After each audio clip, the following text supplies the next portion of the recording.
시청자 여러분 안녕하십니까?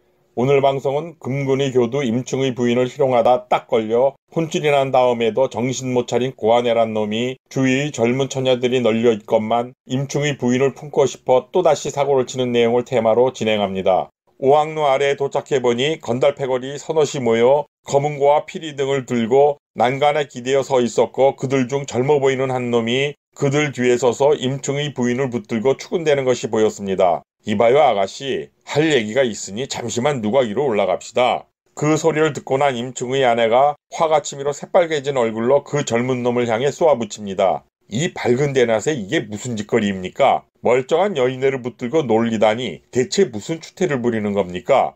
그런 모습을 본 임충은 눈이 뒤집혀 그 광경을 더 이상 보지 못하고 쏜살같이 몸을 날려 자기 부인에게 추근대고 있는 젊은 놈의 어깨쪽지를 잡아 자기 쪽으로 돌려 세우며 악쓰듯 소리칩니다. 너희 이 건달 같은 놈아, 죄 없는 양민의 부인네를 희롱하는 죄가 얼마나 무서운 것인지 알고 있느냐? 애초 임충의 생각은 그 말과 동시에 젊은 놈의 쌍판떼기에 한 주먹을 날려버릴 생각이었으나 어깨를 잡아 돌려놓고 얼굴에 주먹을 내지르려는데 그놈의 쌍판떼기가 어디서 많이 본 낯익은 얼굴이었습니다. 그놈은 다름 아닌 현재 나는 새도 떨어뜨린다는 권세를 지닌 고태위 고구의 수양아들인 고아내란 놈이었던 겁니다. 고태위는 공차는 재주 하나로 황제의 눈에 들어 높은 자리에 오르는 기가 막힌 출세를 한 놈이었지만 친아들이 없었고, 거기에 더하여 가까이에 친척도 없어 종영인 고삼랑의 아들을 양자로 삼았는데 그 양자가 바로 고아내였던 겁니다. 고아내란 놈은 지극히 별 볼 일 없는 위인으로 항상 양아버지인 고태위의 권세만 믿고 온갖 못된 짓거리들을 하고 다녔는데, 그 못된 짓거리들 중 가장 나쁜 것은 여염집 아낙네들을 건드리고 다니는 것에 남달리 큰 재미를 느끼는 것이었습니다. 하지만 일반 백성들은 그 양아비 고태위의 위세가 워낙 세기 때문에 그것에 눌려 누구도 그놈과 다툴 엄두를 내지 못한 채 화화태세란 별명을 붙여놓고 멀리 떨어져 쳐다볼 뿐 어찌 해볼 방도가 달리 없는 현실이었습니다. 여기서 말하는 화화태세란 말은 남봉꾼 또는 새꼴이나 음란한 짓을 하는 인간을 가리키는 중국의 속어이며 화화공즈라고 표현하기도 합니다. 임충은 부르르 떨며 주먹을 움켜쥔 채 그 고아내란 놈을 돌려세우기는 했지만 그놈이 고태위의 양아들이라는 것을 확인하고는 차마 주먹을 내지를 수는 없어 맥이 풀려 움켜쥐었던 주먹을 푸는데 그놈이 도리어 임충을 알아보고 기세 좋게 소리칩니다. 임충, 네가 왜 이런 일을 간섭하려 드느냐? 너는 내 할 일이나 하지 아무데나 나서려고 하지 마라. 기가 막힌 일 아닌가? 이 고아내란 놈이 자기가 지금 희롱하고 있는 아낙네가 바로 교두 임충의 부인이란 사실을 몰랐기 때문이었고, 만약 그 사실을 알았다면 그가 아무리 고아내였다 하더라도 차마 그렇게까지 함부로 나오지는 못했을 것 아닌가? 또한 이 고아내란 놈은 임충의 부인을 붙잡고 희롱을 시작할 때 바로 옆에 그녀의 몸종인 꽃같은 나이의 처녀 금화와 함께 있었는데도 그는 놔두고 남의 집 유부녀를 건드리려 한 것을 보면 변태에 가까운 놈이 아닌가.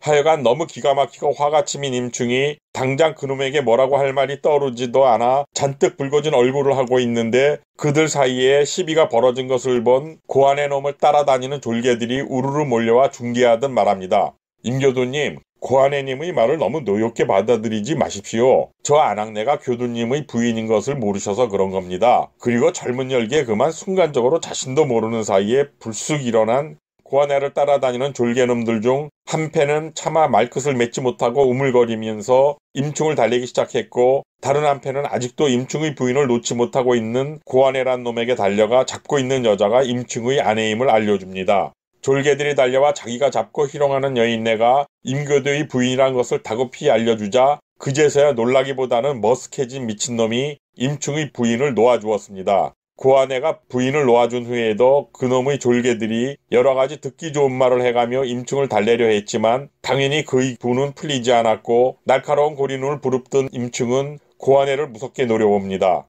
임충의 그 모습에 놀란 졸개들이 더욱 힘써 듣기 좋은 말을 해대며 권하였기 때문에 할 수 없이 억지로 고아내란 놈과 화해하기는 했지만 임충의 속마음은 전혀 누그러지지 않았고 오히려 속에서 뭔가 더욱 치밀어 올랐습니다.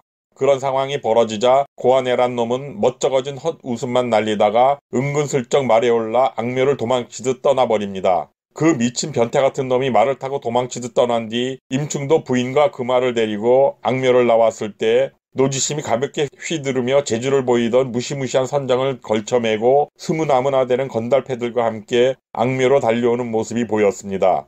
임충이 "형님 어디로 가시는 겁니까?" 라고 묻자 지심이 큰 소리로 "지금 자네를 도우러 왔는데 상황이 어찌 되었느냐고 되묻습니다.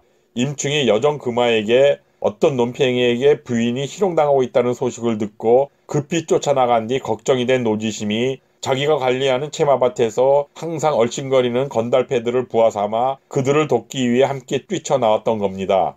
노지심이 대묻자 임충이 장황하게 설명합니다.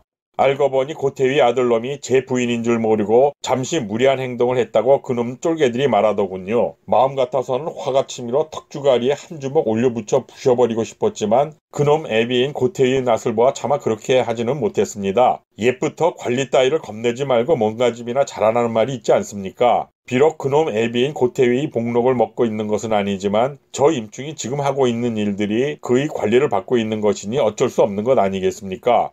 표자도 외모를 한 임충이 모습에 걸맞지 않게 맥없는 소리를 하자 그 소리를 들은 노지심은 발끈하며 자네는 절대 그 고태일한 놈에게 겁먹을 필요가 없다며 들고 있는 선장을 흔들어댑니다. 언젠가 그놈을 만나게 된다면 선장으로 혼이 나갈 만큼 두들겨 혼쭐을 내주겠다고 말하고 호기를 부리면서 선장을 땅바닥에 힘껏 내리꽂듯 내리칩니다. 임충은 그렇게 말하는 지심이 많이 취해 있는 것을 보고 그렇게 생각해 주셔서 고맙다고 말하며 어디 가서 뭘 좀 드시자고 오히려 그를 달래자 지심은 더욱 기세 높여 소리쳤습니다. 다음에 또 그 인간들이 문제를 일으켜 자네를 괴롭히려 든다면 반드시 나에게 먼저 알려주면 당장에 달려가 그 놈팽이들을 반쯤 죽여버리겠네. 노지심이 취한 목소리로 소리를 질러대자 따라온 건달패들도 옆에서 그를 부축하며 "스님, 오늘은 그만 돌아가시고 내일 다시 만나 얘기하시는 것이 좋을 것 같습니다." 라며 흥분해 소리치는 그를 구슬렀습니다. 그러자 임충 부부에게 큰 소리로 "앞으로 내가 알아서 다 할 테니 재수씨는 아무런 걱정 마시고 임충 아우는 내일 다시 만나자고 말하며 선장을 끌고 돌아와서 건달패거리들과 함께 산을 내려갔습니다. 노지심이 산을 내려가자 임충도 부인과 어린 여종 금화를 데리고 집으로 돌아왔지만 마음이 영 꺼림직하며 편치 않았고 애써 마음을 다잡아도 속은 풀리지 않았습니다. 고아내란 놈은 임충의 기세에 눌려 졸개들과 함께 부중으로 도망치듯 돌아오기는 했지만 어딘가 모르게 허전하고 찜찜하면서 속이 편치 않기는 그놈 역시 마찬가지였습니다. 이 변태같은 놈은 찜찜하다기보다는 일종의 병에 의한 미친 생각 때문에 못쓸 병을 앓고 있다고 보는 것이 옳은 말일 것 같았습니다. 임충에게 쫓겨 돌아온 고아내란 놈은 그 쪽팔림을 당하고 나서도 방 안에 처박혀 머릿속을 뱅뱅 돌며 눈만 감으면 떠오르는 남의 부인의 생각에 눈 감고 잠도 자지 못하며 중병 환자가 되어 아예 문을 걸어 잠가 발길을 끊고 알아 누워버린 것입니다. 주위에 어여쁘고 젊은 여인네들이 많을진데 그녀들은 쳐다보지도 않고 자기 애비의 관할 조직 내에서 일하는 사람의 아내에게 치근대다가 뜻을 이루지 못하자 못된 병이 도진 것을 보니 거의 미친놈 아닌가. 미친놈이 미친 짓거리가 며칠이 지나자 고아내를 따라다니며 그 변태놈이 미친 짓을 부추기기도 하고 가려주기도 하던 모질한 패거리들이 몰려와 닫혀진 창문을 열어젖히자 중병을 앓고 있는 듯한 미친놈의 몰골은 말이 아니었습니다. 멍하니 뜨고 있는 눈에는 초점이 없었고 얼굴은 비쩍 말라있는 모양이 딱 중병을 알아 죽기 일보 직전에 있는 모습이 고아내란 놈이 눈에 들어왔습니다. 그 패거리들이 고아내를 찾아온 것은 그를 총동질하여 평소에 하던 것처럼 지들이 즐겨하던 곳에 가서 한바탕 놀면서 못쓸 짓거리라도 하려던 것이었는데 이 잡놈이 하고 있는 몰골을 보니 차마 말도 꺼내지 못하고 돌아갑니다. 같이 온 패거리들 중 약삭 빠르고 간사한 머리를 잘 써 건조들한 별명이 붙은 부안이라 불리는 놈이 빌빌대는 고아내의 물고를 보고 그놈의 속내를 알아보고 조심조심 홀로 다시 찾아갑니다. 고아내의 방 안으로 들어간 건조두는 아무도 없는 방이었건만 주위를 둘러보며 미친 짓을 못하여 몸이 다른 그놈의 귀에 대고 아무것도 모른다는 듯 얼굴색이 영 말이 아니신데 혹시 무슨 안 좋은 일이라도 있으시냐고 소곤대는 것처럼 물었습니다. 인간이란 존재는 바라는 것을 하지 못할 처지가 되어 속이 답답하면 누군가가 자기 속마음을 들어줄 사람을 찾게 되는 것은 인지상정 아닌가. 부안이란 놈이 은근히 물어오자 고아내는 놀란 척하며 내가 그것을 어찌 알아냈느냐고 되물었습니다. 건조도 부안이 다 아는 수가 있다고 말하자 고아내는 그럼 자기가 왜 일이 힘들고 살맛이 나지 않는지도 알고 있느냐고 다시 묻자 건조두가 그럴 줄 알았다는 듯 음흉한 웃음을 지으며 대답했습니다.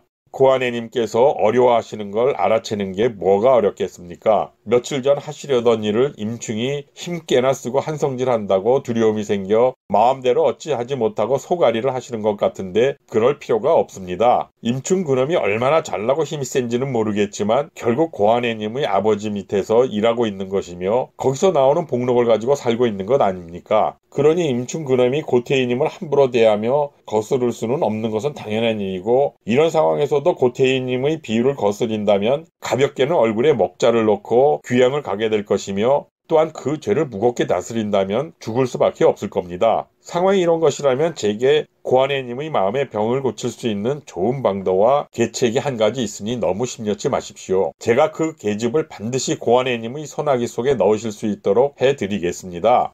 오늘 방송은 여기서 마무리하며 다음 방송은 자기 부인이 고아내란 변태 같은 놈에게 겁탈당한 순간 절묘한 타이밍에 들이닥쳐 겨우 위기를 묘만하도록 한 임충이 노지심과 만나 술타령을 하며 이글거리며 타오르는 속을 달래는 내용을 테마로 진행합니다. 시청자 여러분의 구독과 좋아요는 콘텐츠 제작에 큰 힘이 됩니다. 지속적인 시청과 참여를 부탁드리며 방송을 마치겠습니다. 대단히 감사합니다.